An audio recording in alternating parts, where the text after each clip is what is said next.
Hello students, आज हम start करेंगे parasitology. Study of parasites is called parasitology. तो कमिंग लेक्चर्स में हम सारे पैरासाइट्स को वन बाय वन डिस्कस करेंगे। उससे पहले हम पैरासाइटोलॉजी के कुछ बेसिक्स को डिस्कस करेंगे कि जो बेसिकली जो अगर हम पैरासाइट्स की बात करें तो पैरासाइट्स दो फॉर्म्स में पाए जाते हैं। एक होते हैं सिंगल सेल जिनको कहते हैं प्रोटोजुआ, ठीक है, प्रोटोजुआ हम डिस्कस करेंगे। एक होते हैं मल्टी सेलुलर जिनको कहते हैं मेटाजुआ, ठीक है। सिंगल सेल पैरासाइट्स को कहते हैं प्रोटोजुआ और मल्टी सेलुलर को कहते हैं मेटाजुआ। मेटाजुआ को हेलमिन्थीस भी कहते हैं, ठीक है, हेलमिन्थीस भी कहते हैं और वर्म्स भी कहते हैं, ठीक है। ये सारे इसके नेम्स हैं। तो बेसिक क्लासिफिकेशन आपने याद रखनी है पैरासाइट्स की, प्रोटोजुआ और मेटाजुआ। और मेडिकल पर्पसेस के लिए प्रोटोजुआ को सब डिवाइड किया गया है 4 ग्रुप्स में, ठीक है। प्रोटोजुआ को आगे 4 ग्रुप्स में सब डिवाइड किया गया है। 4 कौन कौन से ग्रुप्स हैं? उन 4 ग्रुप्स में आ जाता है जी एमीबाज आ जाते हैं, ठीक है, सैरकोडीना जिनको कहते हैं, सैरकोडीना ये कहते हैं एमीबाज को।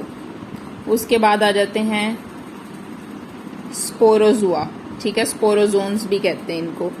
उसके बाद आ जाते हैं फ्लैजिलेट्स, फ्लैजिलेट्स को कहते हैं मैस्टिगोफोरा मेडिकल टर्म्स में, ठीक है। उसके बाद आ जाते हैं सीलिएट्स, उन्हें सीलिएटा कहते हैं, ठीक है। तो प्रोटोजुआ को फर्दर क्लासिफाई किया गया है 4 ग्रुप्स में, जो कि हैं सैरकोडीना, स्पोरोजुआ, मैस्टिगोफोरा यानी फ्लैजिलेट्स और सीलिएटा यानी सीलिएट्स। तो ये 4 ग्रुप्स हैं। और मेटोजुआ को डिवाइड किया गया है आगे मजीद जो है 2 फाइलम्स में, ठीक है। वो कौन कौन से हैं? एक है हमारे पास प्लेटी हेलमिन्थीस, ठीक है, हेलमिन्थीस भी इनको कहते हैं। एक है हमारे पास प्लेटी हेलमिन्थीस और एक है हमारे पास नीमेट हेलमिन्थीस, ठीक है, नीमेट हेलमिन्थीस। तो ये 2 ग्रुप्स हैं, प्लेटी हेलमिन्थीस और नीमेट हेलमिन्थीस। प्लेटी हेलमिन्थीस को फ्लैट वर्म्स भी कहते हैं और नीमेट हेलमिन्थीस को राउंड वर्म्स भी कहते हैं, ठीक है, राउंड वर्म्स या नीमाटोड्स भी कहते हैं। तो ये आपने याद रखना है। मेटाजुआ को डिवाइड किया गया है 2 फाइलम्स में, एक हैं फ्लैट वर्म्स और एक हैं राउंड वर्म्स। फ्लैट वर्म्स को प्लेटी हेलमिन्थीस कहते हैं और राउंड वर्म्स को नीमाटोड्स या नीमेट हेलमिन्थीस कहते हैं। अब आगे इसकी फर्दर जो क्लासिफिकेशन है ना प्लेटी हेलमिन्थीस की, उसमें 2 इम्पोर्टेंट क्लासेस आ जाती हैं, ठीक है, जो कि यानी फ्लैट वर्म्स की जो आगे मजीद क्लासिफिकेशन है प्लेटी हेलमिन्थीस की। प्लेटी हेलमिन्थीस को फ्लैट वर्म्स कहते हैं। फ्लैट वर्म्स की आगे जो क्लासिफिकेशन है वो है टेप वर्म्स और फ्लूक्स, ठीक है। फ्लैट वर्म में आगे टेप वर्म्स और फ्लूक आते हैं। टेप वर्म्स को कहते हैं सिस्टोडा। इन सब पे हम एक अलग से चैप्टर डिस्कस करेंगे, ठीक है, सिस्टोडा पे यानी टेप वर्म्स पे, और जो ट्रीमाटोडा है यानी फ्लूक्स, ट्रीमाटोडा, ठीक है। तो ये आप लोगों ने याद रखना है कि प्रोटोजुआ और मेटाजुआ में पैरासाइट को डिवाइड किया गया है। प्रोटोजुआ के आगे 4 क्लासेस हैं, मेटाजुआ की 2 क्लासेस हैं। उनकी आगे फर्दर क्लासिफिकेशन है प्लेटी हेलमिन्थीस की, टेप वर्म्स और फ्लूक्स, ठीक है। टेप वर्म्स को सिस्टोडा कहते हैं और फ्लूक्स को ट्रीमाटोडा कहते हैं। ये क्लासिफिकेशन आप लोग बुक में टेबल की फॉर्म में भी दी हुई है, उसको आप देख सकते हैं, ठीक है। तो ये तो होगी कुछ बेसिक क्लासिफिकेशन से लेके। अब हम कुछ बेसिक्स डिस्कस करेंगे पैरासाइटोलॉजी में लाइफ साइकिल और पैथोजेनेसिस को लेके। तो लाइफ साइकिल और पैथोजेनेसिस को अगर हम देखें प्रोटोजुआ और हेलमिन्थीस की, जो कि बेसिक क्लासिफिकेशन है पैरासाइट की, तो इसमें हमें कुछ टर्म्स जो है ना उसकी एक्सप्लेनेशन जो है लाजमी है। जैसा कि बहुत से प्रोटोजुआ अगर हम देखें सिंगल सेल पैरासाइट जो होते हैं उनका लाइफ साइकिल मुश्तमिल होता है 2 स्टेजेस पे, ठीक है। एक स्टेज होती है ट्रोफोजाइट, ठीक है, ये हम लाइफ साइकिल की बात कर रहे हैं, ठीक है, लाइफ साइकिल की। एक स्टेज होती है ट्रोफोजाइट, दूसरी स्टेज होती है सिस्ट। ठीक है, जब भी हम ये 1 बाय 1 प्रोटोजोआ को डिस्कस करेंगे तो हम उसमें उसके लाइफ साइकिल में ट्रोफोजाइट और सिस्ट स्टेज ही देखेंगे। ट्रोफोजाइट जो है ये मोटाइल फीडिंग रिप्रोड्यूसिंग फॉर्म होती है। कौन सी होती है? मोटाइल फीडिंग और रिप्रोड्यूसिंग। ठीक है, ये एक फ्लेक्सिबल सेल मेम्ब्रेन से सराउंड हुई होती है, जबकि सिस्ट जो है ये नॉन मोटाइल फॉर्म होती है, नॉन रिप्रोड्यूसिंग, नॉन मेटाबोलाइजिंग। ठीक है, कोई हरकत नहीं करती, कोई ये रिप्रोड्यूस नहीं होती, और इसके इर्द गिर्द जो वॉल होती है वो थिक होती है। सिस्ट फॉर्म जो है, सिस्ट फॉर्म की अगर बात करें, ये ज्यादा अच्छा सर्वाइव करती है एनवायरनमेंट में। ठीक है, इसलिए हम कहते हैं कि अगर प्रोटोजोआ की ट्रांसमिशन हो रही है तो कौन सी फॉर्म हेल्प कर रही है ट्रांसमिशन में? सिस्ट फॉर्म, यानी एनवायरनमेंट में सिस्ट होती है जो कि आगे डिजीज के ट्रांसमिशन में हेल्प करती है।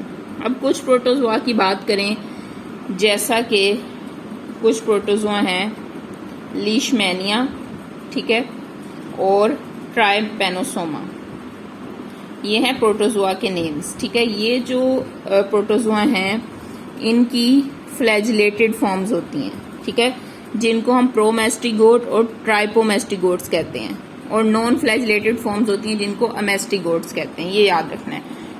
मोस्टली प्रोटोजोआ की ट्रोफोजाइट और सिस्ट फॉर्म होती हैं जो कि मोटाइल और नॉन मोटाइल होती हैं, लेकिन ये दो प्रोटोजोआ ऐसे हैं जिनकी कौन सी फॉर्म होती हैं?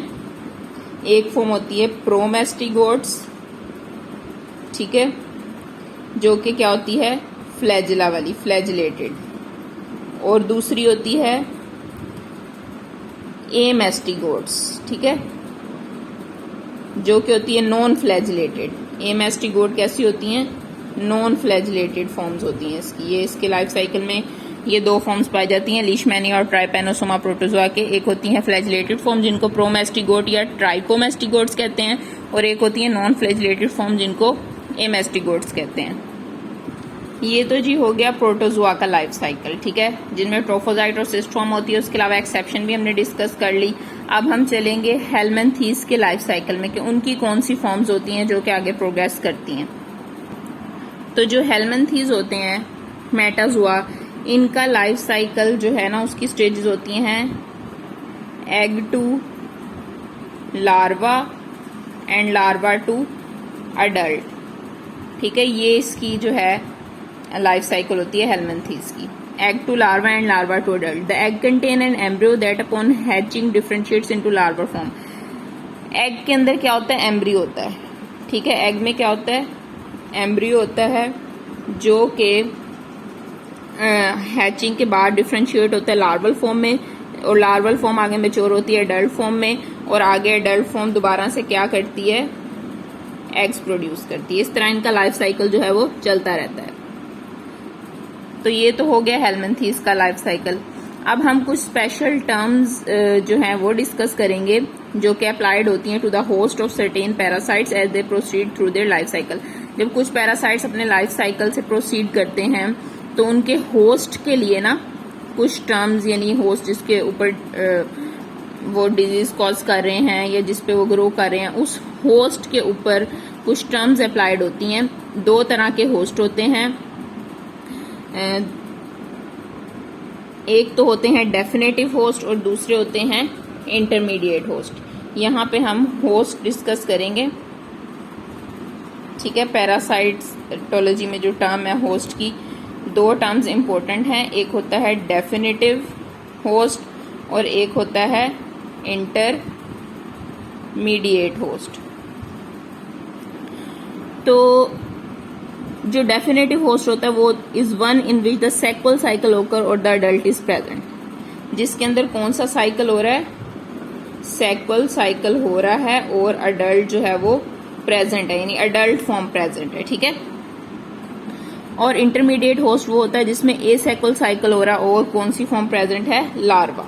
तो याद रखना है, अडल्ट फॉर्म होगी डेफिनेटिव होस्ट में, लार्वल फॉर्म होगी इंटरमीडिएट होस्ट में, और इसमें कौन सा साइकिल हो रहा होगा? एसेक्वल साइकिल। ठीक है, तो ये टर्म्स भी इंपॉर्टेंट हैं कि एग वाले जो होंगे, यानी जिसके अंदर अडल्ट प्रेजेंट होगा, उसको हम डेफिनेटिव होस्ट कहेंगे, और जिसमें लार्वा प्रेजेंट होगा उसको क्या कहेंगे, इंटरमीडिएट होस्ट कहेंगे। और जब हम लैब डायग्नोसिस करते हैं इन इन्फेक्शंस की, तो जैसा कि कुछ पैरासाइट्स जो कि स्टूल में होते हैं, स्टूल में हम क्या देखते हैं, स्टूल में हम देखते हैं ओवा एंड पैरासाइट, यानी पैरासाइट का एग देखते हैं या उसकी अडल्ट फॉर्म देखते हैं, तो उसको कहते हैं O&P एग्जामिनेशन। ठीक है, स्टूल के ऊपर O&P एग्जामिनेशन डन की जाती है। Ova refers to egg and parasites refer to larval और अडल्ट फॉर्म। तो ये कुछ टर्मिनोलॉजीज थी जो इम्पोर्टेंट थी। उसके अलावा इसिनोफिलिया इम्पोर्टेंट है। इसिनोफिलिया जो है ये पैरासाइटोलॉजी में इम्पोर्टेंट है, यानी इसिनोफिल्स का लेवल ज़्यादा होना। ठीक है, eosinophilia is associated with several helminths infection, यानी इसिनोफिलिया एसोसिएटेड है मेटाजोआ वाले इन्फेक्शन के साथ, यानी हेलमिंथेस हमने पढ़े थे। ठीक है, जब राउंड वर्म का लार्वा माइग्रेट करता है थ्रू टिश्यू, जब राउंड वर्म का लार्वा टिश्यू से माइग्रेट करता है तो इसिनोफिलिया जो है वो होता है। ये एक मेन क्लिनिकल फाइंडिंग है। हेलमिंथेस के अंदर एक फ्लैट वर्म थे, प्लेटी हेलमिंथेस, और एक राउंड वर्म्स थे। ठीक है, निमेट हेलमिंथेस। तो ये राउंड वर्म के लार्वा की बात करें, जब राउंड वर्म का लार्वा माइग्रेट करता है टिश्यू से तो इसिनोफिलिया होता है। ठीक है, उसके अलावा जो है high eosinophil count are seen in infection caused by the following roundworms. कौन कौन से राउंड वर्म्स जो हैं उनके इन्फेक्शंस के अंदर इसिनोफिलिया देखा गया है, वो कौन कौन से हैं? एस्केरियस है। ठीक है, ये क्लासिफिकेशन जब हम पढ़ेंगे तब भी आपको याद हो जाएगा। स्ट्रोंगिलाइड्स है, ट्राइकनेला, टोक्सोकेरा। ठीक है, ये राउंड वर्म्स के नाम है। And the hookworms, hookworm is also a roundworm. ठीक है, इनके अंदर जो है ये इसिनोफिलिया हो जाता है। Necator and Ancylostoma. Infection with the flatworm, अगर हम फ्लैट वर्म्स की बात करें तो राउंड वर्म्स हो गए ना। अगर हम फ्लैट वर्म्स की बात करें, फ्लैट वर्म्स में फ्लूक आ जाता है जो कि ट्रिमाटोड है, शिस्टोसोमा, उसमें भी इसिनोफिलिया होता है। ठीक है, किसमें? एक फ्लूक होता है, ठीक है, शिस्टोसोमा, उसमें भी इसिनोफिलिया होता है। Eosinophils are an important component of the host defense against these parasite. इन पैरासाइट्स के अगेंस्ट इम्पोर्टेंट होस्ट डिफेंस है इसिनोफिल का ज्यादा होना। ठीक है, होप सो यू अंडरस्टैंड। ये तो कुछ बेसिक्स हो गए जो हमने डिस्कस किए। कमिंग लेक्चर्स में हम इन सारे पैरासाइट्स को 1 by 1 डिस्कस करेंगे। Hope so you understand.